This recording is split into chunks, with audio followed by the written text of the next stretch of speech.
자, 이번에는 5.16 1차 박정희 정권까지 한번 가보도록 할게. 박정희 정권은 일단 5.16 군사 정변으로 정권을 잡죠. 군사 잡고 나서 그 다음에 이제 1차 박정희 정권이 63년부터 71년까지, 그리고 2차 박정희 정권이 72년부터 79년까지 이렇게 되죠. 그 중에서 이제 먼저 첫 번째 5.16 군사 정변으로 군정을 하죠. 군정, 박정희가. 군정부터 이제 보도록 할게요. 5.16 군사 정변은 일단 1961년 장면 내각을 무너뜨리고 5.16 군사 정변이 일어납니다. 이때 헌정을 중단하고 의회를 해산하죠. 그렇죠? 그래, 의회를 해산하고 바로 이제 나라가 위급 상태다라고 하면서 국가재건 무슨 최고회의를 열어서 국가재건 최고회의를 열어서 만들어서 군정으로 들어가게 돼요. 그래서 이 시기를 군정의 시대라고 얘기하는 거죠. 이때 한 일은 일단 첫 번째가 이제 먼저 기본적으로 혁명 공약이라고 하는 걸 발표해요. 그래서 반공은 국시다. 반공과 그리고 이제 정상으로 돌아가면 민간에게 정권을 이양하겠다를 약속하는 혁명 공약을 발표하죠. 공약. 두 번째는 이제 1차 경제개발 5개년 계획을 시작해요.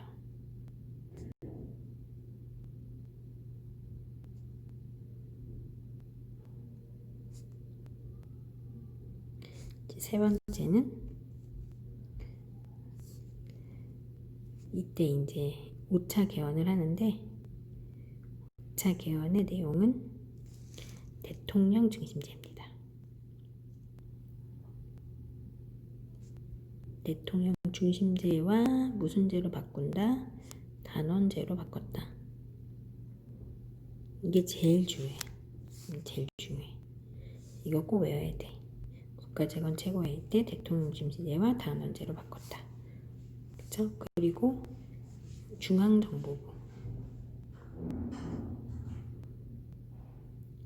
만들었어요. 지금의 국정원의 정신이죠. 중앙정보부를 만들었다. 이게 이제 군정시대 때 한 일이에요. 그래서 군정 때 한 일은 이 정도만 외워줘도 될 것 같아요. 일단 국가재건 최고회의, 국가재건 최고회의를 만들었고, 그 다음에 중앙정보부 만들었고, 그 다음에 대통령 중심제로 하는 헌법 개정했고, 그 다음에 이때 이제 민정이양 할 때 본인이 창당한 공화당이 민주공화당. 민주공화당을 만들어서 대통령에 당선이 됩니다. 그래서 우리 박정희가 한 일 같이 읽어볼까요? 먼저 첫 번째, 요거 혁명 공약, 1차 5개년 계획 시작, 대통령 중심제 개헌했고, 중앙정보부 민주공화당 만들었다. 괜찮죠? 자, 이제 그 다음에 박정희 정권 볼게요. 이제 그렇게 해서 정권을 잡게 된 제 1차 박정희 정권입니다. 1차 박정희 정권은 1900 몇 년부터? 63년부터 71년까지고요. 이제 연도도 외워두셔야 돼요. 이때 일단 첫 번째 한 게 한일 국교 정상화죠.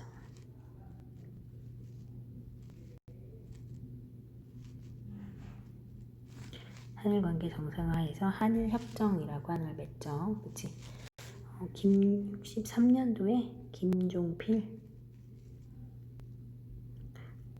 오히라가 만나서 우리나라에 대해서 이제 외자를 주기 위해서 이제 자금을 마련하기 위해서 만납니다. 이때 이제 3억을 부상으로 받고요.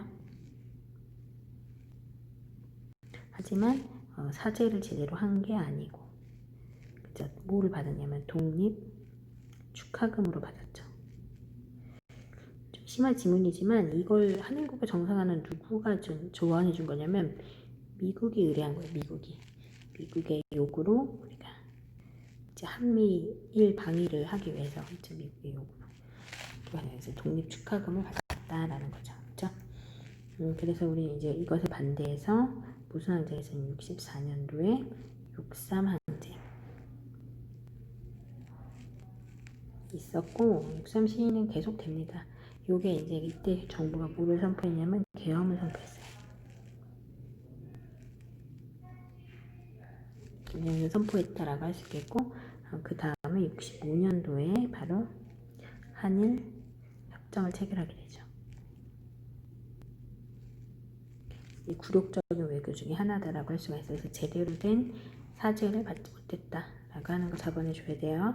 두 번째, 1964년부터 73년까지 중국이 베트남을 파병합니다.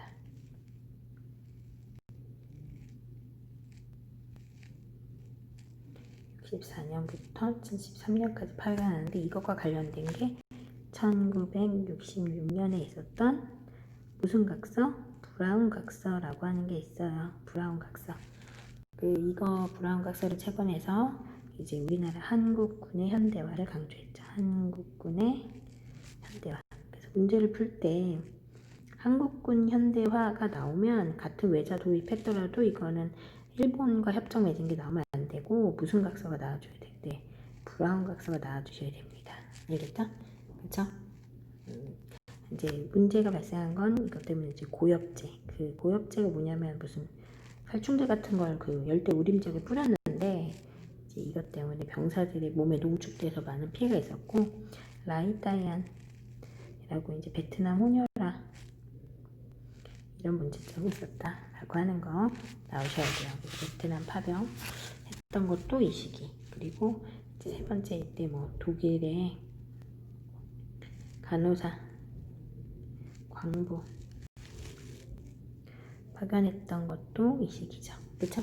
그리고 이제 이 시기 때 그 독재 모습이라고 한다면 1969년도에 무슨 개헌했다라고 할 수 있겠죠?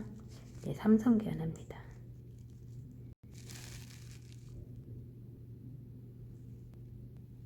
그쵸? 그래서 3번 대통령 할 수 있는 개헌이 몇 차 개헌이냐면 6차 개헌이에요.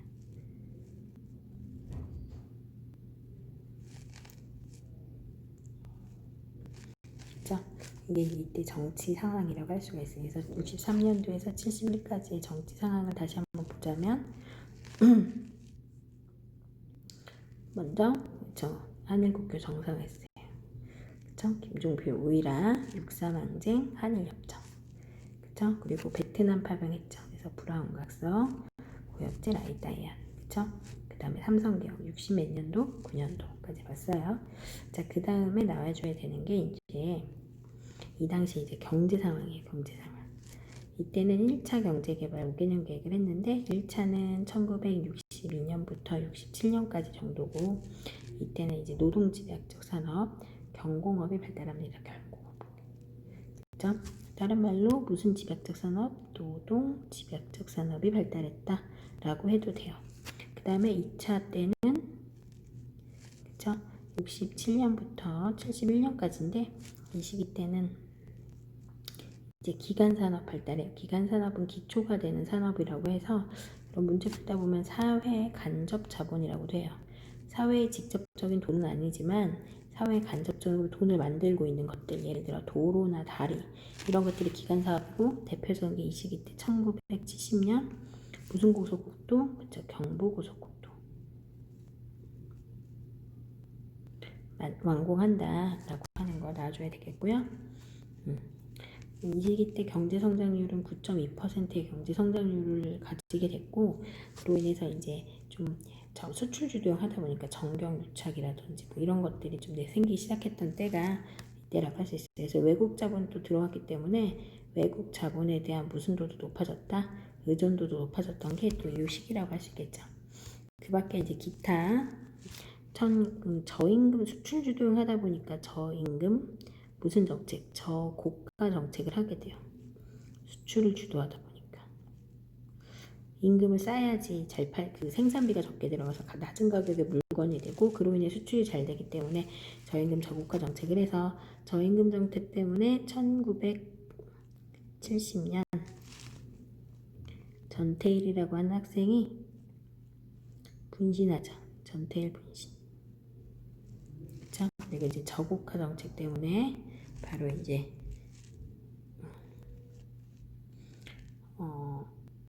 이것 때문에 이제 농촌 경제가 악화돼서 새마을 운동이라고 하는 게 일어나게 됩니다.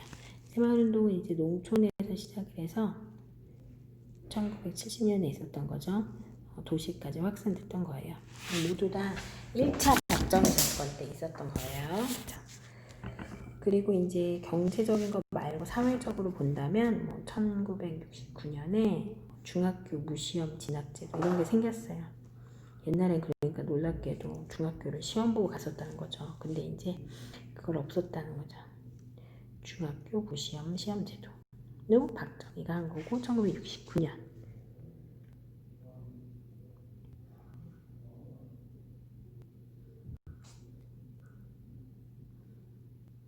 그쵸? 요거 나와도 역시 박정희 1차 박정희 정권 때의 모습이다 라고 할 수가 있어요. 그래서 여러분 1차 박정희 때의 모습 다시 볼까요? 첫 번째, 네, 1차는 경공업 발달하고 기간산업 발달하고 사회 간접자본 확충하고 경부고속도로 다 이게 1970이죠. 전태일, 새마을, 강의 중에 얘기했었잖아요. 세 개가 1970. 임금 저고가 정책했고 9.2% 성장률이 있었지만 이제 정경 유착이나 외국 자본에 의존했다. 그리고 1969년 중학교 무시험 제도도 박정희 정권이 달아갈 수가 있어요. 그래서 우리가 전체적으로 이제 1차 박정희 정권에 있었던 일을 봤어요. 그래서 이제 보면 이제 한일국교, 육삼항쟁, 한일협정, 베트남 파병, 브라운 각서, 고엽제, 라이따이안, 삼성개헌, 1차 경공업, 2차 기간 사회 간접, 저임금 저고가, 새마을, 전태일, 중학교 무시험 제도 봤다라고 할 수 있겠고, 이렇게 해서 이제 지금 봤는데, 그럼 한번 문제 한번 풀어볼게요. 어떤 문제 있는지 한번 스타일만 보자면